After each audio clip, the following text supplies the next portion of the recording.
Nós começamos com o primeiro tópico na kuta é regeling.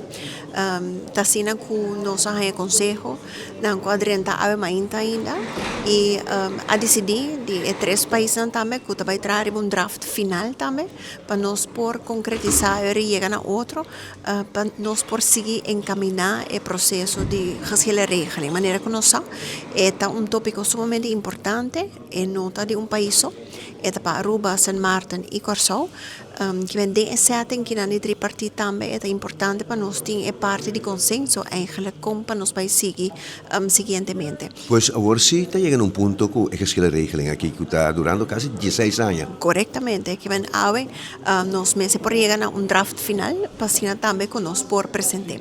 Então, em diferentes outros tópicos também nós vamos tocando o landspakket em caso de Aruba nós temos a apresentação do parlamento para o que trata é voortgang de pode ser trabalho não que tem nós temos para o landspakket também para de ponto não que falta ainda que vem em caso de Aruba nós damos update também tem vários comentários que vem dilante com essa que nasce so então onderlinge regeling também então eigenlijk algo que Holanda impone riba e isla não em caso de Aruba também tem hope de câmera estrutural que está beneficiar Aruba em caso de capacidade nós toch subsídio para diferentes projetos pero naturalmente também nós mestera wak para Aruba com nos por seguir às vezes aqui também com nos mesmo força porque nós não podemos depender para sempre de parte que não launch paquete. Que é a opinião agora aqui de Holanda durante a avaliação? Não está de acordo com Aruba está cumprindo?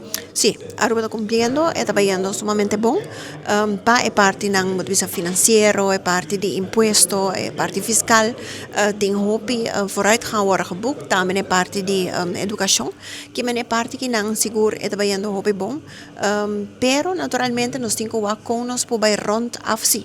Se é tem ano, 2 anos, pero Aruba tem que com nós mesmo por seguir com o projeto aqui. E ponto que a bene di landi também maneira surpresa a declaração do senhor Van der Burg a atender com isso também?